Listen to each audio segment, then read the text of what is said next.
Негізі бар ғой. Біз Қытайдың тамағын жеп отқанымыз аздай. Еще мына таяқтармен жеп отырық. Ектеуді қою керек, меніңше. Біз бешбармақ қолмен жейміз ғой. Давай бұны да бүйтіп қолмен жейік. И то правда. Я никогда об этом не задумывалась. Знаешь, я вот общаясь с тобой, понимаю, как будто всю жизнь я жила в каком-то пузыре, где все одинаковые. А ты приходишь и лопаешь этот пузырь. Базар жоқ. Бірдеңе бастап берсем, ары қарай өзің қудырта береді екенсің ғой. Сен айтпақшы, тамақ істей аласың ба? Ой, жоқ.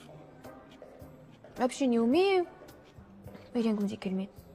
Ну зачем мне это? У меня 3 ресторана.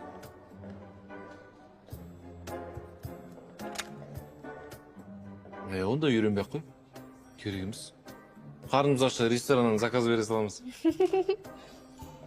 Біздің семьяда ресторанный бизнес.